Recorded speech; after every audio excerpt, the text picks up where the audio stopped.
Hi, this is Ogres. My hair is a bit messy, but I'm going to record the video now. I took a nap before.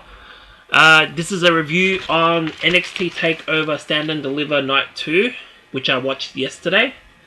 And I will do a WrestleMania 37 Night 1 review soon. I did finish watching that show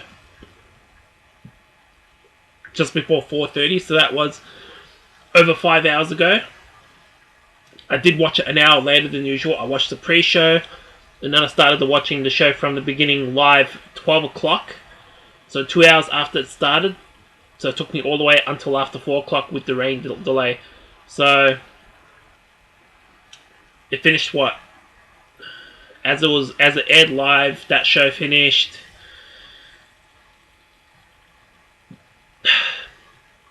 just after 2 o'clock, so it took me until after 4 o'clock, so extra 2 hours. But this review is on NXT TakeOver Stand and Deliver Night 2. The first match on the show was Jordan Devlin versus Santos Escobar in an undisputed NXT Cruiserweight title ladder match. They were both champions going into this. And Santos Escobar surprisingly won the match. He had some help from Legado del Fantasma towards the end, but I believe that the right person won this match.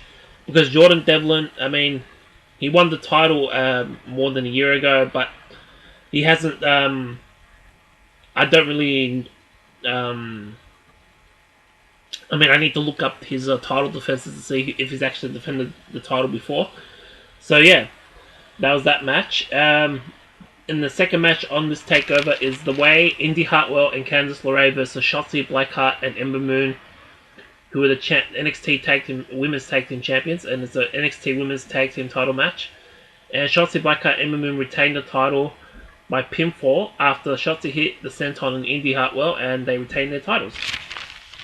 And then match 3, the third match I'll take over is Bronson Reed, who is the winner of the Gauntlet Eliminator match from NXT TakeOver Stand and Deliver Night 1, versus Johnny Gargano, who's the NXT North American Champion. This is an NXT North American Championship match.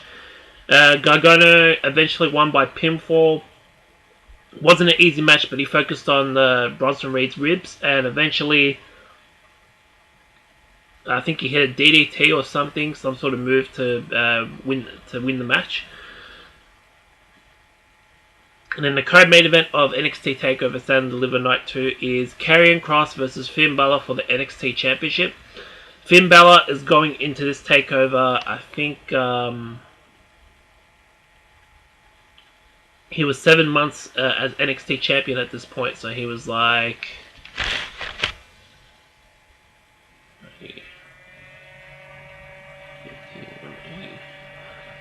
He was around 210 days or something like that as NXT Champion, which is a pretty long reign. But yeah, eventually Karrion Kross won by pinfall and ended Finn Balor's second NXT Championship reign, and now Kross is in his second NXT Championship reign. Yeah, then that was the kind of main event. He should hold onto that title for probably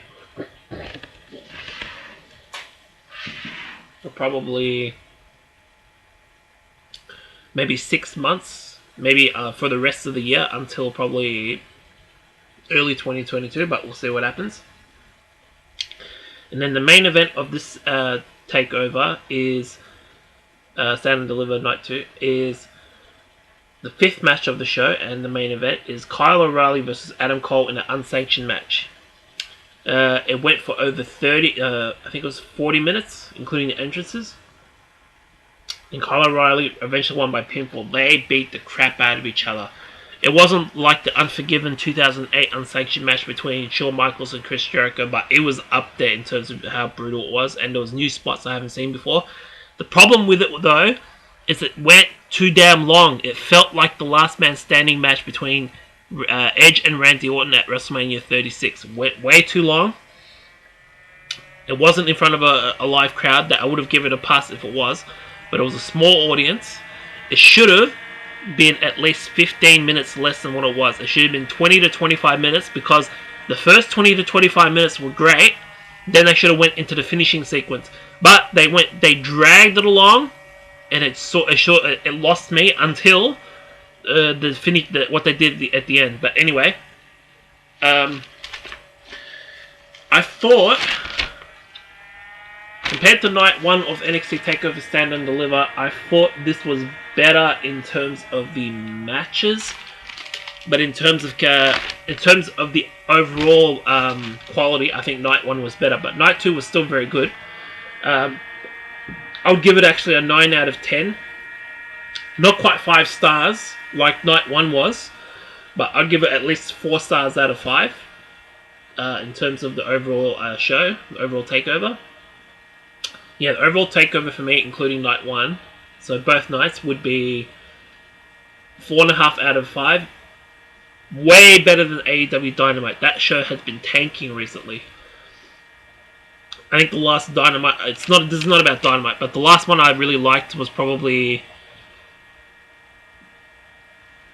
I think, the March 3rd or March 10th episode from last month.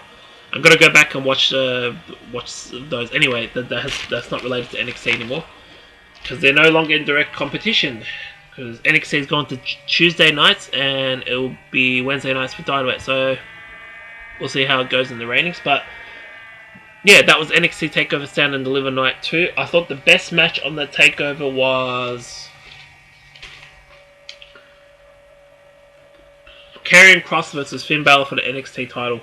And second was the undisputed NXT Cruiserweight title ladder match between Jordan Devil and Santos Escobar. And then the third best match was the NXT North American Championship. Sorry, but the unsanctioned match gets second last for me. It just dragged on too long. If it was 15 minutes less, I would have tied that with the NXT Championship match.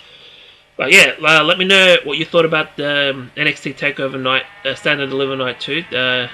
Give my video a like, comment on the video below, and subscribe to my channel. Alright, the next review I'm going to do soon is going to be for WrestleMania 37 Night 1.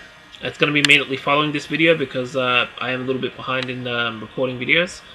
So yeah, this has been Ogres. Peace out.